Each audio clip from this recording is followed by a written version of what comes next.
Será que houve uma beleza tão admiravelmente avassaladora como a de Friné?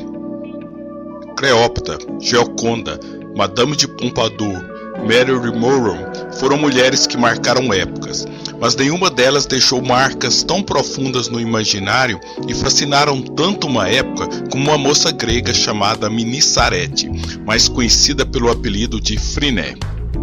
Não está acreditando que essa moça, de quem você provavelmente nunca ouviu falar, possuía tanta beleza? Então veja o vídeo até o final e tire suas próprias conclusões. A beleza é um dos mais apreciados dons, mas tem lá os seus custos.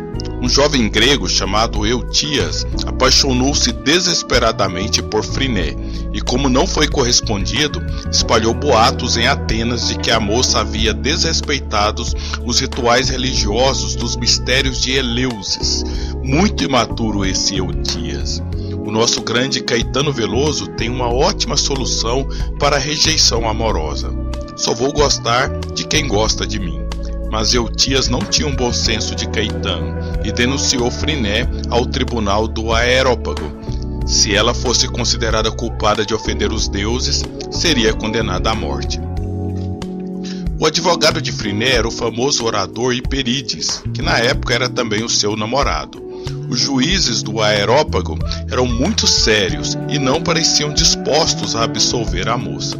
Então, Hiperídes resolveu fazer algo impensável em um tribunal. Ele colocou Friné em frente aos juízes e bruscamente retirou a sua túnica, deixando-a completamente nua. Uma versão afirma que ele disse: "Vocês têm certeza que querem matar isso?" Mas o mais provável é que ele tenha dito o seguinte: "Esqueci todos os argumentos, mas vede se não seria doloroso condenar à morte a própria Afrodite." Os juízes, estupefatos pela beleza de Friné, absolveram a moça.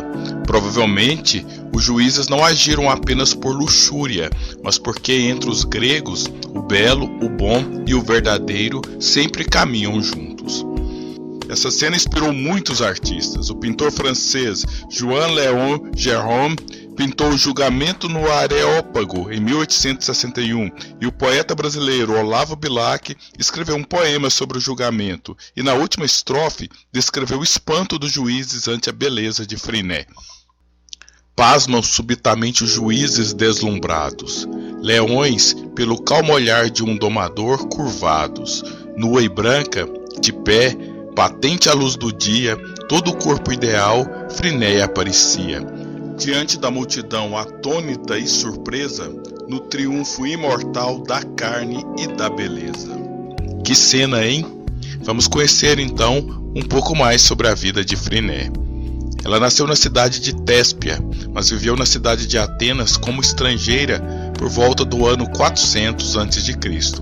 Ela acumulou uma grande fortuna, ao ponto de oferecer-se para financiar a reconstrução dos muros da cidade de Tebas, que haviam sido destruídos por Alexandre, desde que escrevesse a seguinte frase no muro: "Destruído por Alexandre, restaurado por Friné, a Hetera." A frase, mais do que justa, era demais para o orgulho masculino dos gregos, e eles recusaram a oferta. Independente disso, essa frase tem um significado filosófico bastante profundo. A filosofia de Nietzsche é baseada no pressuposto da vontade de potência, segundo o qual os homens buscam sempre dominar os outros por meio da força. É mais ou menos a ideia de Thomas Hobbes de que o homem é o lobo do homem. Só que Nietzsche e Hobbes estão errados. Na verdade, parcialmente errados. Essa ideia de lobos brigando com lobos para ver quem é mais forte é algo bem masculino. As mulheres estão preocupadas com outras coisas mais importantes, cuidar da beleza, por exemplo, do que ficar fazendo guerras por aí e destruindo cidades. A frase de Friné escancara isso, ao propor reconstruir o que Alexandre havia destruído. Para mim, quem teria que ser chamado de a Grande era Friné, e não o Alexandre. Mas como a mulher conseguiu acumular tamanha fortuna num ambiente rigorosamente patriarcalista como o da Grécia Antiga? Friné era uma hetera, como ela orgulhosamente assumiu. Embora hetera seja normalmente traduzido como prostituta, a atividade era mais complexa do que isso. Em Atenas, as prostitutas típicas eram chamadas de pornais, que atendiam nas casas de prostituição, identificadas com um desenho de um pênis na porta. Marketing mais direto, impossível. Havia também as auletrizes, que eram artistas que tocavam flautas, dançavam, cantavam, serviam bebidas e também dormiam com os convidados. Por fim, as heteras, que eram mulheres altamente cultas e treinadas na arte da sedução que entretinham os homens mais ilustres. Algumas heteras possuíam grande autonomia, podendo escolher seus amantes. Uma hetera famosa foi Aspásia, a amante exclusiva de Péricles, o homem mais poderoso de Atenas na época. Portanto, a hetera era uma mulher livre, inteligente, sensual e que era muito requisitada por homens ricos e poderosos e, logicamente, ganhavam muito dinheiro com seu talento. Inclusive, as pessoas maliciosas chamavam Friné de funil, pois, por meio dela, escorreriam todas as riquezas dos seus amantes.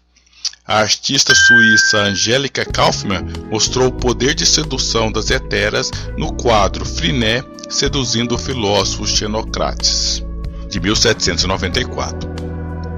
A hetera era um tipo de mulher que fascinava e escandalizava. Certa vez, nos festejos de Poseidon, Friné desceu todas as escadarias do templo e, após despir-se gradativamente de todas as suas roupas, atirou-se nas águas do mar, talvez querendo representar o nascimento de Afrodite, a deusa da beleza, que teria nascido da espuma do mar. O pintor polonês Henryk Siemirecki, baseado nessa cena, pintou o quadro O Festival de Poseidon. O famoso escultor Praxiteles, que também foi amante de Friné, a utilizou como modelo para a escultura de Afrodite de Cnidos, a mais sensual e importante escultura feminina da antiguidade. Ironicamente, uma cópia dessa escultura se encontra nas coleções do Museu do Vaticano. Friné foi uma das maiores musas inspiradoras das artes de todos os tempos. Além das obras citadas, ela inspirou o quadro Frinéia, de 1867, de Arthur Grodecker, em que ela aparece toda musculosa. O brasileiro Antônio Parreiras também pintou um quadro chamado Frinéia, em 1909, onde ela aparece sensualíssima, deitada numa cama, apenas com sandálias tipo gladiador. Na poesia, o poeta Baudelaire inspirou-se nela para o poema La Beauté, onde um dos versos diz o seguinte: "E meu seio, onde vem cada um gemer de dor, foi feito para, ao poeta, inspirar um amor."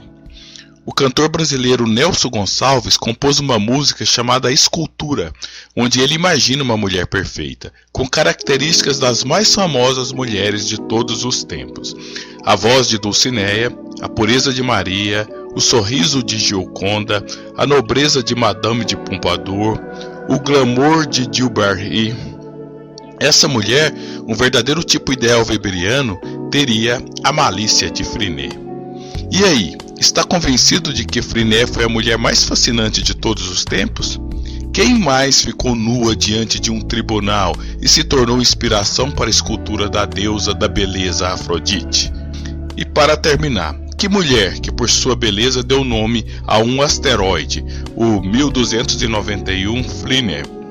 Definitivamente ninguém atingiu as alturas de Friné.